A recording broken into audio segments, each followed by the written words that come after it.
I am the foremost tattletale in the capital. I have been a tattletale since my earliest days. When my stepmother fed my elder half-sister a morsel of pastry but neglected to offer me any, I reported it. From that moment on, every division of household belongings had to be measured with a ruler. When my father hired a martial arts instructor solely for my eldest brother, I complained. Eventually, my elder half-sister and I were allowed to train in martial arts together. When my elder half-sister's fiancé's love letter contained one more line than mine, I raised an objection. That engagement was called off. There has never been a grievance I failed to lodge successfully. So, by the time I reached the age of coming of age, the entire family was eager to marry me off. Alas, my reputation had already spread throughout the capital. No one dared to take me as a husband until an imperial edict arrived, betrothing me to Prince Jing. On the second day after our wedding, I entered the palace to lodge a complaint. Your Majesty, the Prince Jing refuses to consummate our marriage. He surely must be inadequate. I have loved to lodge complaints since childhood. When I was 5 years old, my stepmother fed my elder half-sister half a piece of pastry. She was about to check the accounts and asked my elder half-sister to take me to the backyard to play. Little sister, you must be careful. My elder half-sister reached out to hold my hand, but I burst into tears on the spot and ran away. I ran straight into my father's study. That day, he was off duty, enjoying a discussion of newly acquired calligraphy and paintings with friends. I clung to his leg, sobbing uncontrollably. Mother fed sister pastry, but did not give me any. My father furrowed his brow. His friend chimed in. Your daughter is truly innocent and lively. Then, to everyone's surprise, I began to stammer out a solemn phrase. Parents cherish their children equally. If brothers are not harmonious, it leads to... I faltered. After all, I was young and could not recite it fully, but I remembered my reason for seeking my father, and feigning completion, I cried out, Father, you must stand up for me. The study fell into sudden silence. My father's expression changed instantly. His friends exchanged meaningful glances. One praised me, a mere 5-year-old child quoting classics with clarity and order, truly a tiger father with no dog daughter. Another extolled brother, your daughter's demeanor assures you have a worthy successor. Though I barely understood, I knew they were praising me, so I gave my father a sweet smile. He had never seen me so audacious before. He grabbed me and pinned me to the chair, ready to discipline me. By the time my stepmother arrived, I was still sniffling. She was about to speak when I stretched out my hands to her. I want mother to feed me pastry too. Silence fell in the room. She paused, then suddenly laughed through anger. His friends exchanged glances and quickly took their leave. That night, I finally ate the pastry she fed me personally. She even cuddled me and my elder half-sister as we slept. Father was banished to the study, lying between my elder half-sister and stepmother. I positioned myself very straight to avoid accusations of favoritism. Only when speaking to someone did I tilt my head slightly toward them. The gentleman praised me as like father. What official position does father hold? You father is an inspector, censor. What is an inspector, censor? My stepmother explained plainly. Your father reports wrongdoing. If any official errs, he lodges a complaint to the emperor. I clenched my fist and vowed I will learn from father. My stepmother could not help but smile. My elder half-sister pinched my cheek mischievously. Little tattletale. I took great pride in that title. It turned out that lodging complaints was effective. The court even had officials dedicated to handling complaints. I became unstoppable. Later, every division of our family belongings had to be measured with a ruler. At age 6, I began formal schooling at the family academy. My eldest brother and elder half-sister were the same age, 2 years my senior. Sometimes, the three of us studied together. Other times, I was alone with my elder half-sister, learning embroidery, flower arranging, and tea ceremony. I asked where is eldest brother. My elder half-sister said, Father hired a martial arts instructor for eldest brother. He must train in martial arts to strengthen his body and practice archery and horsemanship early. Then why don't we have that? I asked. My elder half-sister saw through my little thoughts and smiled. Training in martial arts makes one smell bad. Remember last time eldest brother practiced and wanted to hug you. You disliked it, But that's unfair. Why does father let eldest brother train in martial arts if it's not good for us? I pressed. Because eldest brother is a man, the 6 arts of a gentleman must be learned. Girls don't take imperial exams. Will eldest brother rely on archery and horsemanship in the imperial exams? My elder half-sister looked at me seriously, pondered for a moment, then replied, civil examinations don't test archery or horsemanship, but eldest brother will attend the academy. The 6 arts are daily assessments there. We girls won't go to the academy, so we don't need to learn them. That's not right, I said. What's wrong? I had caught a flaw in her logic and exclaimed, Sister, you said martial arts training was to practice archery and horsemanship. If those are not required for the exams, why practice? If it's just for health, why can't we girls strengthen our bodies too? My elder half-sister was momentarily speechless. Excitedly, I asked the flower arranging teacher for leave and dragged my elder half-sister to complain to my stepmother. As soon as I entered, I threw myself into my stepmother's arms. Mother, father is biased. My stepmother stroked the 2 little buns on my head and smiled wryly. My child, what is it now? My elder half-sister, worried I couldn't explain clearly, spoke briefly on my behalf. I added, last time, sister and I caught a cold from the wind. I heard you crying at night. I don't want you to cry anymore. My elder half-sister immediately hugged my stepmother. Mother, sister and I want to strengthen our bodies too. Please don't worry about us anymore. My stepmother thought for a while, then agreed. All right, I will talk to your father. I didn't know what she said. The next day, father agreed, though his way of walking seemed odd, like when I had scraped my knee and walked strangely. Curious, I asked the nanny beside my stepmother, what's wrong with father? The nanny covered my mouth. Little ancestor, you're still young. Don't ask about matters of the women's quarters. From then on, my elder half-sister and I could train in martial arts together. After 3 months, my skin had darkened from the sun. My elder half-sister's horse stance was steadier than eldest brother's. Only one thing was unpleasant. After tiring training, my hands trembled when holding embroidery needles. Having pricked myself countless times, I began to feel aggrieved again. It's unfair. Why doesn't eldest brother learn embroidery? I turned around and complained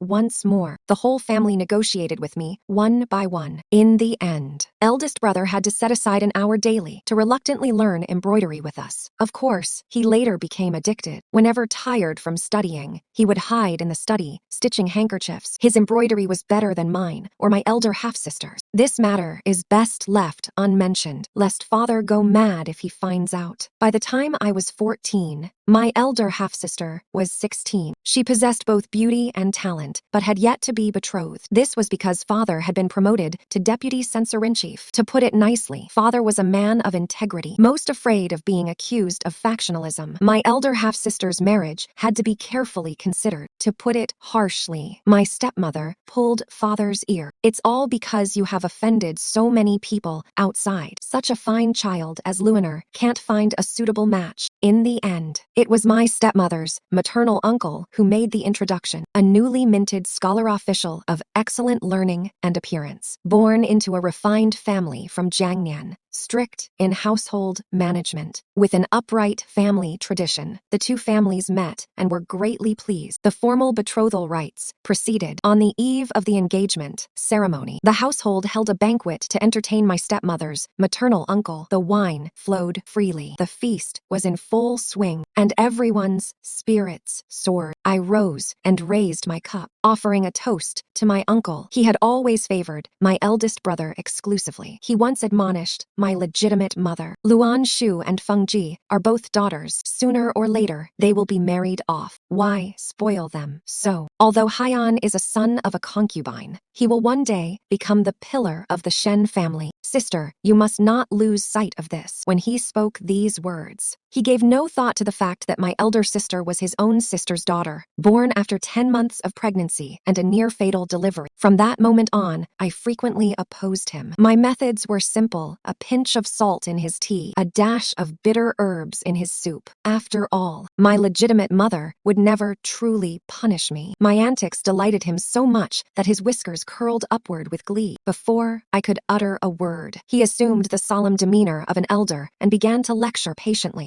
Feng Jia. If you wish for your uncle to find you a good match, you should learn to be as obedient as your sister. I offered a hollow chuckle, my smile forced and insincere, and feigned agreement. Yes, I wonder how Uncle managed to find such a fine husband for my sister. My future brother-in-law is perfect in every way, except for one thing. I deliberately slowed my speech, piquing the curiosity of those around the table. My uncle leaned forward, intrigued. What is it that he cannot do? I drew out the suspense before softly replying. Favoritism. Those two words struck a nerve deep within my father. The veins at his temples throbbed violently. Once the word favoritism was uttered, he knew precisely what I intended, but before he could rise to intervene, I had already produced two delicate love letters from my sleeve, unfolding and shaking them gently with a hint of grievance. They are both love letters, yet why does he write one more line to my sister than to me? If this isn't favoritism, then what is? My elder sister stifled a giggle, breaking the heavy silence that had settled over the dining table. All eyes turned toward her. She knew she ought to appear sorrowful. Yet, despite squeezing her hand until it turned red, she could not suppress the twitch at the corner of her mouth. As for me, my eyes glistened with tears, and I actually began to cry because my sister was the one squeezing my hand. It hurt. Father commanded my eldest brother to take the letters and examine the handwriting carefully. As the imperial censor-in-chief, he had witnessed countless scenes in court. Yet, now, these two love letters shook him to his core. My eldest brother helped father to his seat. Perhaps this is all just a misunderstanding. A sharp slap cut through my uncle's excuses. My legitimate mother rose and struck him across the face. Get out. None could have expected the usually poised and gentle legitimate mother to resort to violence. My sister and I hurried to stand by her side. Mother, be careful. Your hand will hurt. I grasped the hand that had struck him, gazing at her palm, flushed red, and felt a surge of heartache. These were the hands that fed me snacks and soothed me to sleep. How could she have struck someone for such a matter? My elder sister instructed a maid to fetch medicine and personally tended to our mother's hand. Our mother spoke coldly to Father Master. Spare no thought for my dignity. What matters most is giving Luan and Feng an explanation. With that, she left with my sister and me. Thus, the marriage arrangement was called off. But some matters are not so easily dismissed. At midnight, the next day, when the world was silent and still, my elder sister and I met beneath the outer wall of the courtyard, both clad in nightclothes. Our movements suspicious. Just as we were about to come to blows, she recognized the fingernail marks on the back of my hand marks she had left. Sister, it's me. Sis, what are you doing here? I wanted to buy osmanthus honey lotus root for you, but forgot the shop had already closed. What about you? I craved the chestnut pastries from the east side of the city, but forgot the shop was closed too. Haha. We exchanged glances, speechless, and looked up at the moon. Who would have shops open at such a late hour? The excuse was too clumsy. Realizing this, we smiled at each other and swiftly climbed over the wall. As soon as we landed, rustling sounds came from outside the wall. My sister and I stealthily hid in the shadows, waiting patiently. When the figure sneaked over, we trapped him from both sides. I swiftly tore off the man's face veil. My sister gasped, "Big brother, what have you been up to?" Big brother hastily waved his hands. I haven't managed to do anything. I went to that rake's hideout in the west of the city. Not sure which of his enemies found him, but he lost his right hand. Then I went to Uncle's residence in the east. No, we've severed ties. It's Lord Lin's residence now. He got up at night, his old eyes dim, and broke his leg. He spoke with a hint of envy. Don't know who beat me to it. Afterward, Haft, Big brother's suspicious gaze fell on us. What about you two? I hurriedly replied. Sister and I were hungry and went out to buy some late-night snacks. We lost track of time, and everything was closed. Oh, my elder sister grabbed my hand and tried to slip away, but Big brother quickly caught on and, fearing waking the servants, whispered angrily, "Who buys food in the middle of the night? dressed in night clothes. Time passed like a fleeting horse, and 3 years slipped by in the blink of an eye. My elder sister had married. Last year, Prince Jing led his army to a great victory over the Yan and Di tribes. The triumphant army returned in a grand procession. The main street in the capital was packed on both sides with throngs of people. Prince Jing's cold, handsome face and austere demeanor commanded the crowd. No one dared throw their scented sachets or silken handkerchiefs at him. Instead, they aimed only for his deputy general. My sister and I had secured a good vantage point to watch the spectacle, but happened to run into our sister's nemesis, Miss Chu. Miss Chu was usually measured in speech and conduct. This time, however, she chose to bring up my sister's failed betrothal. The engagement had been broken because the prospective groom had lost a hand. She spread rumors that my sister was a jinx, causing the family to withdraw the match. Such slander was intolerable. Under cover of night, my sister and I sneaked to his house and broke the right hand he had just recovered. In truth, I had intended to break the rake's third leg, but my sister, kind and beautiful, spared him from total ruin. Miss Chu's few words provoked my sister into a competition. They challenged each other to see who could hit the deputy general more times with their thrown sachets. My sister's competitive spirit flared. Even Big Brother was no match for her, and I could barely restrain her. While Miss Chu threw her sachets into the deputy general's arms, my sister wielded hers like weapons, smashing them squarely onto his battle helmet. Each strike was unerringly accurate, leaving Miss Chu dumbfounded. The deputy general, breaking military discipline by looking around, raised his eyes toward us. He was a remarkably handsome young general. His gaze lingered on my sister with a flash of admiration. My sister was equally stunned.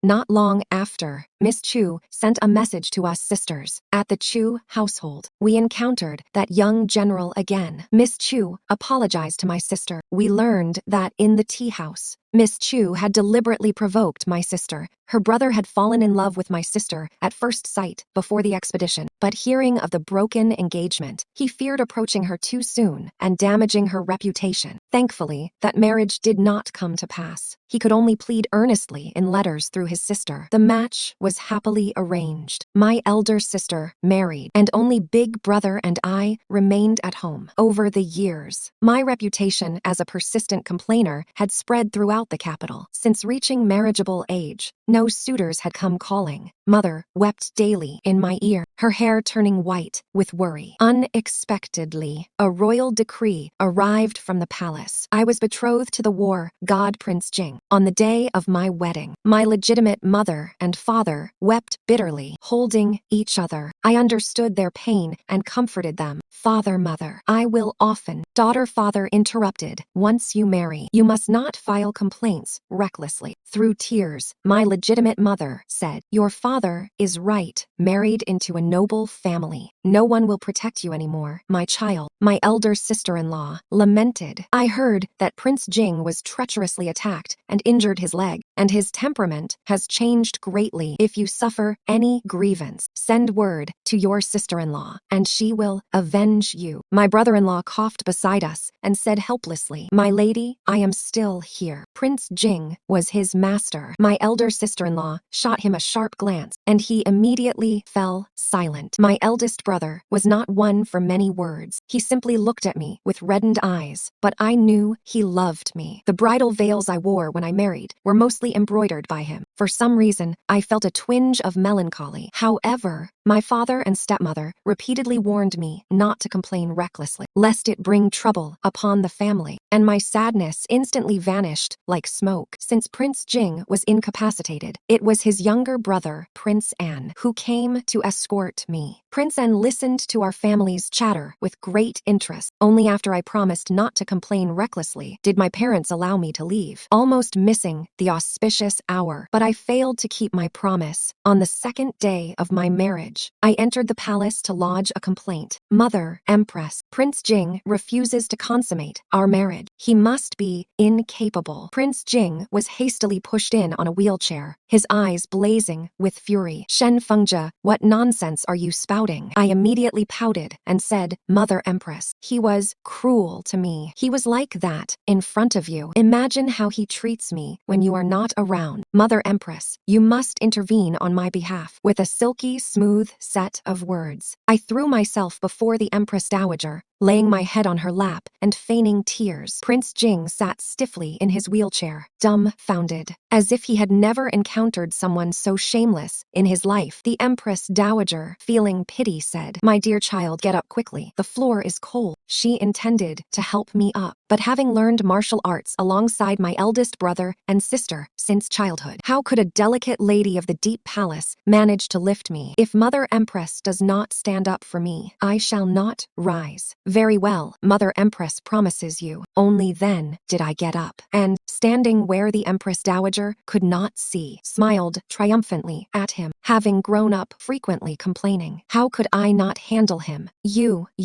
Prince Jing was so angry he could not utter a complete sentence. The Empress Dowager cleared her throat and said gently, "Liner was nearly seriously injured at first, but the imperial physician diagnosed that it would not affect offspring. Of course, I already knew. My elder sister-in-law, for the sake of my lifelong happiness, had even coaxed my brother-in-law to inquire discreetly. Not trusting that alone, I spent silver to bribe Prince Jing's personal physician. If he had any issues in that regard, even if he were the emperor, I would not marry him. But when it comes to complaints, who says they must be entirely truthful? At home, my stepmother and father cherished me, no matter how small the matter. But in this imperial palace, the Empress Dowager, Prince Jing's birth mother, and my mother-in-law will only blame me for not being considerate enough, causing Prince Jing's displeasure and refusal to consummate. So I decided to make a fuss. Even if I could not get what I wanted, he would not have an easy time. Then why does Prince Jing refuse to consummate our marriage? Is it because Fengja is plain-looking, or perhaps lacking in virtue? I performed a pitiful act, casting the question to the Empress Dowager, faced with my face. The Empress Dowager naturally could not utter the word ugly. My father was an upright and just man. Who would dare say the daughter of the deputy censor-in-chief was of poor character? If it was not my fault, then whose fault could it be? I pressed the matter to this extent. The Empress Dowager could only suppress her smile and feign a reprimand. Liner, tell me, why do you not wish to consummate the marriage with Fengja? Prince Jing defended himself last night. Qingyuan was ill. The Empress Dowager casually threw a teacup in front of Prince Jing. It shattered into pieces, the tea splashing onto his robe. To neglect your own princess consort for a woman of unknown origin, do you not fear ridicule if this news spreads? The Empress Dowager was truly angry at this moment. Prince Jing lifted his robe and, without assistance, supported himself with one arm on the wheelchair and knelt down, the sound muffled against the floor. Qingyuan is my lifesaver. I was hasty. Please forgive me, Mother Empress. I acknowledge my fault. The Empress Dowager held my hand and asked, "What punishment do you wish for him?" "Mother Empress will decide for you." That kneel moved the Empress Dowager deeply. Now that he had obediently admitted his mistake, she would not punish him further. Only a fool would continue along this path. I took a few steps to Prince Jing's side and knelt down as well. Prince Jing is grateful and knows how to repay kindness. What fault does he have? It is Fengja who misunderstood the situation and spoke rashly. I beg Mother Empress to punish me. The Empress Dowager looked pleased and ordered the palace attendants to help us up. You are both good children. Since this was a misunderstanding, it is well that it is cleared up. However, Liner was at fault. Mother Empress will punish him by forbidding him from leaving your side beyond 3 paces for a month. Is that agreeable? Thank you, Mother Empress. To make amends, the Empress Dowager increased the original reward by 30%. On the return carriage, Prince Jing was fuming, eloquent, and cunning. Today, I have truly witnessed the reputation of the capital's foremost complainer. I waved my hand dismissively, unconcerned. This is nothing. When I was 5, my father's friends praised me for quoting classics and speaking with clarity. Father has worthy successors. As for your highness, I shifted my tone, mocking him. Everyone says you are indifferent to women, respectful and courteous. Yet who knew you have mastered the art of keeping a hidden concubine? I am impressed His eyes darkened. He seemed about to retort, but said nothing, only warning me. Qing Yuan is merely temporarily residing in the prince's residence. You are the princess consort. It concerns neither of you. This supposed white moonlight and cinnabar Malami brother-in-law was unaware of the details. The secret was well kept. I snorted in response, tacitly agreeing, then turned aside and lifted the curtain to look at the street scene. There was nothing worth seeing. I simply did not want to see his face again. It was vexing. He let out a faint laugh that echoed peculiarly in the quiet carriage. I glared back at him, and he immediately resumed his composed and dignified demeanor. Hump, men in this world are all the same. My father's wife was strict, yet he took a concubine and had my eldest brother and me. How could I expect a noble born in the imperial bloodline to take only one legitimate wife? Better to rely on oneself than others. I, Shen Fengjia, would persist in being the queen of complaints. After all, my reputation was worth little. Upon returning to the prince's residence and changing out of my court robes, the palace gifts were carried into the courtyard like a flowing river. I waved my hand and ordered the servants to prepare a carriage. Prince Jing changed into casual clothes and was about to enter the study, but frowned upon hearing my instructions. What do you want to do again? I brandished a feather duster as if it were a command baton. Within 3 paces, he stared at me, and I glared back. Not a bit would I lose. After a moment, he gritted his teeth and ordered someone to push him to follow. The carriage stopped in front of the capital's most famous jewelry shop. Prince Jing looked up at the sign of Jingxiang Pavilion, puzzled. Didn't Mother Empress already reward you with a pile of jewels? I snorted. You know those were gifts from Mother Empress. You have yet to apologize to me properly. I turned and walked away, emphasizing once more the 3-pace rule. He had no choice but to order the guards to push him after me. Today, having been tormented by the heavy court robes, I only considered comfort when dressing to go out. I wore garments tailored during my natal family days. The fabric was soft and very comfortable, though not particularly extravagant. Among the distinguished guests at Jingxiang Pavilion, I appeared somewhat shabby. Though I entered with Prince Jing, the clerks only attended to him. Complaint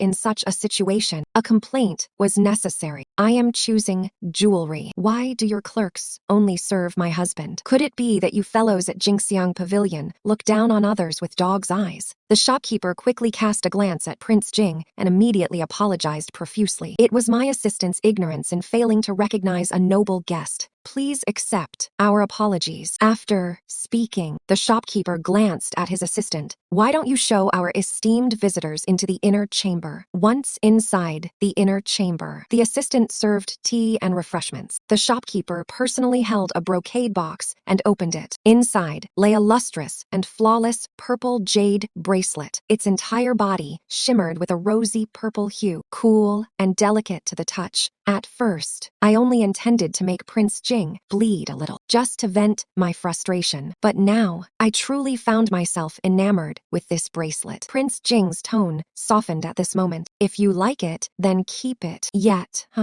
No sooner had he spoken than 2 burly men barged into the inner chamber. The shop assistant was barred outside by them. As the 2 men approached, a pungent scent of perfumed powder wafted toward us. They snatched the jade bracelet from my hand. I caught a faint, hardly perceptible hint of a musky, gamey odor. The boss is unscrupulous. My brothers and I are not short of money. Such goods should have been brought out long ago. I discreetly sized them up. Both men had pierced left ears, coupled with the scent of spices masking their true nature. It was no mere coincidence. Though clad in the attire of our great Zhou, they were still uncultured barbarians at heart. I quietly stepped back a few paces, positioning myself before Prince Jing. The shopkeeper hurriedly said, "Apologies, esteemed guests, but this jade bracelet has already been reserved by a previous customer." Oh, the men's attention shifted to me. Upon seeing my face, their interest was piqued. This young lady is quite striking. I had thought the capital was filled only with those painted in rouge and vulgarity. One reached out to pinch my chin. I stepped back, deftly evading his grasp. "You flatter me, sir." I lowered my gaze, softening my voice. "I happened to not bring enough money when I left. It seems this bracelet is more destined for you gentlemen." The 2 men paused, seemingly unprepared for my tact. I pressed the armrest of Prince Jing's wheelchair, signaling him not to move. Shopkeeper, let the bracelet go to these two gentlemen. I will look for something else outside. I called out, and the guards waiting outside immediately came to push Prince Jing's wheelchair. Seeing the guards, the two men reined in their behavior, but as I walked away, a lewd whistle sounded behind me. My ears were sharp. I heard another voice whispering in caution, "Don't cause trouble for the holy lady. She has important matters ahead." I paid no heed. Once inside the carriage and the curtains fell, I finally exhaled in relief. Exchanging a glance with Prince Jing, we both blurted out simultaneously, "Yan di people." Prince Jing curved his lips into a smile. His usually stern visage softened into a rare warmth. "Unexpectedly, you have some insight." I glanced at him, puzzled. "What's so surprising?" "My eldest brother works at the Honglu Temple. When I was a child, he read books. I and my elder sister never did not read, only constrained by court regulations. Otherwise, I would have read through his official documents myself." He said no more, merely casting me a look as if seeing me anew. At dusk, we finally returned to the princely residence. To make amends, Prince Jing, strictly following the Empress Dowager's edict within 3 steps, spent the entire day wandering the capital with me. The carriage stopped, and I was the first to alight. A maid came rushing toward me, heedless of decorum, stumbling along. "Prince, you've finally returned. Miss Qingyuan has had chest pains waiting for you all day." Seeing I was not Prince Jing, her face paled. Then, emboldened by some thought, she called into the carriage, "Prince, are you there? Miss Qingyuan has been waiting for you." I crossed my arms, teasingly watching Prince Jing being helped down by the guards. I heard our Prince Jing is the reincarnation of a war god, thus so valiant in battle. But now it seems our Prince Jing must be the reincarnation of the elixir in the furnace of the Supreme Elder Lord. Miss Qingyuan need not see the residence doctor. Just a glance from the prince cures all. Prince Jing sat in his wheelchair and leisurely replied to my words, sharp-tongued. "Who can win a verbal sparring match with you? Much obliged for the prince's compliment." I glanced at the neglected maid. "Why don't you lead the way quickly? I fear your young lady might die of illness if she doesn't see Prince Jing soon." The maid looked troubled, but glanced at Prince Jing. Prince Jing coldly said, "Obey the princess' words and lead on." Only then did the maid obey. Upon arriving at Qingyuan's courtyard, the air was thick with medicinal fragrance. "Prince." Before seeing him, the voice arrived first. The tone was delicate and alluring, like the nightingale my elder sister raised. So this is what he liked. Prince Jing shot me a glance. I immediately hid my playful expression and turned to the doorway. A slender jade hand rested on the doorframe. The wrist was slender, the purple jade bracelet gently swaying. I rubbed my eyes to confirm I was not mistaken. It was indeed the treasured masterpiece from Jingxiang Pavilion. Prince Jing's voice lowered to a whisper. "Play a part with me." At the moment, I looked at him, realization dawned. So he was not love-struck after all. That was a bit of a pity. Not love-struck. Money would not be so easily swindled. Oh well, considering today's fruitful haul, what harm in playing along? Qingyuan stepped fully out from behind the door. Truly a peerless beauty. Not only fair, but with an extraordinary aura. Upon seeing me, she did not fluster. She merely bowed delicately. "Miss Qingyuan pays respects to Princess Sister." "No need for that. My stepmother died when I was 3. I never had any elder or younger sisters." I touched her fair wrist, not without sarcasm. Skin as smooth and tender as jade. No wonder Prince Jing keeps a hidden beauty. I entered, noticing the table set with wine and dishes. I invited the two to sit directly. Miss Qingyuan stiffened. Prince Jing said, "Listen to the princess." The 3 took their seats. Qingyuan dismissed the attendants. Recently, Miss Qingyuan's health has improved. She arranged this simple feast to thank the prince for his care. This cup of wine is to thank the prince for his kindness in taking her in. This cup of wine is to thank the prince. She toasted Prince Jing several times in succession, and I also drank several cups,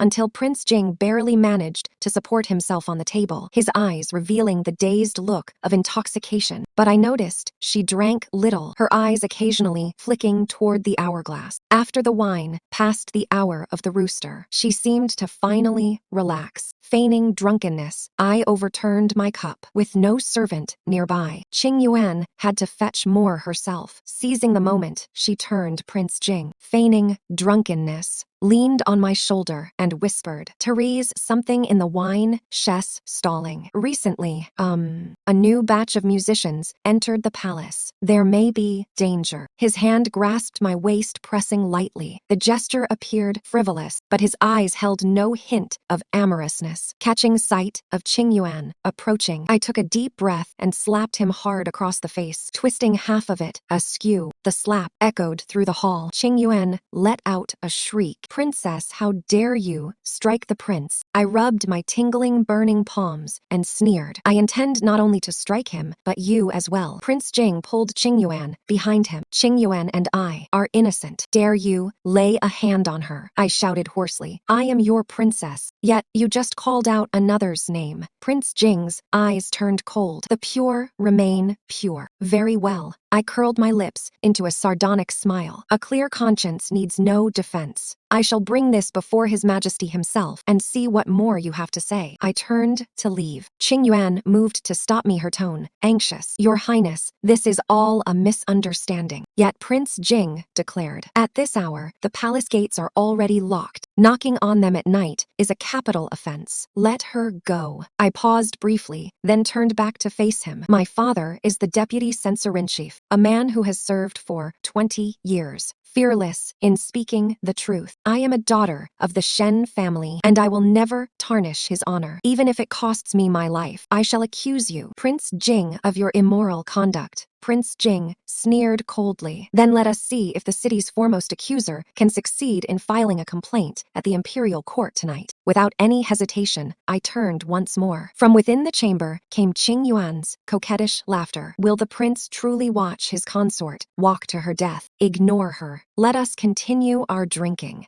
Mounting my horse, I rode swiftly toward the imperial city. I was about to lodge the greatest complaint of my life. As I rode, I pressed the spot Prince Jing had just touched. There had once been a waist token there. Today, when the Empress Dowager offered me a reward, I declined jewels and asked instead for a token permitting me entry to the palace at any time. The reason was simple: to facilitate lodging complaints. The Empress Dowager laughed heartily at my jest and granted me the token. With this token, even at night, I could enter the palace. Knocking on the palace gates at night is a capital offense, but I was acting under imperial authorization to file a complaint. Galloping swiftly, my mind remained clear as crystal. The scent of medicine in Qing Yuan's chamber unsettled me. That was her residence, not an apothecary. The Yandi people are known to use spices to mask their scent. I deliberately approached her and indeed detected the same fragrance as on those two Yandi men, especially that purple jade bracelet. In the daytime, it was at Jingxiang Pavilion. By night, it adorned her wrist. There can be no such multitude of coincidences. It could only mean she had been in contact with those two Yandi men all along. And tonight, she had been watching the timepiece intently. When the palace gates locked at the hour of you, she finally exhaled in relief. That meant the event she awaited had begun. The more I pondered, the colder my heart became, chilled from within and without. Infinite heavenly deities, Guanyin Bodhisattva, all the heavens and Buddhas, and the divine beings of the 10 directions above, I beseech you to look kindly upon me and protect this humble maiden through the night. Prince Jing was born with a strong fate and abundant fortune. All karmic debts and grievances belong to him. Please absolve me entirely from any involvement. Repeating these words silently several times, my heart finally settled. At the palace gates, the guards barred my way. The palace gates are locked. Who dares trespass? I dismounted swiftly, producing 2 tokens from my waist. One was bestowed by the Empress Dowager. The other was secretly given by Prince Jing himself. A token commanding the imperial guards. This explained why the Yandai sought to rely on Prince Jing. The guards who had just shouted at me fell to their knees en masse. I raised the tokens high. "Where is the captain of the imperial guards on duty this night?" Before long, the armored captain of the imperial guards came running. "I am the consort of Prince Jing, ordered to enter the palace to file a complaint. I request request the general's escort. The captain appeared incredulous, but obeyed without question. Once inside, a secluded part of the palace, I hurriedly revealed the truth. To prevent leaks, I could not speak openly. I begged the general to hasten to the rescue. The general was half in doubt. If I lie, you may bring me before His Majesty later to answer for it. But if you delay the rescue and the Emperor's health is harmed, not 10 heads of yours will suffice to atone. These words finally struck a chord with the captain. He immediately gathered his men and rushed to the rescue. The general assigned 2 others to accompany me, nominally for protection, but in truth to monitor me. When we reached Huichang Hall, chaos reigned within. This newly arrived troupe of musicians were in fact assassins. Many palace attendants beside the emperor had fallen. Only a few remained fighting desperately to protect the emperor and Empress Dowager. The captain's face darkened as he rushed in to defend the emperor. Within moments, order was restored. Realizing the assassination had failed, the assassins sought to take at least 1 victim each, hurling their swords toward the Empress Dowager's side, now lightly guarded. The remaining imperial guards could not intervene. Quick as a flash, I kicked up a sword from the ground, grasped it swiftly, and blocked the blow. The other assassins were all slain. The captain of the imperial guards exhaled deeply and knelt with a thud. I have arrived too late to save the emperor. The emperor's expression was still uncertain, but his gaze immediately found me. Why is the consort of Prince Jing here? I was about to kneel in response, but was held firmly by the Empress Dowager's hand. She appeared shaken, and the emperor allowed me to speak, standing. In a few brief words, I explained the situation. May your Majesty swiftly dispatch aid to Prince Jing's residence. I fear the traitors will target him next. The emperor laughed heartily at this.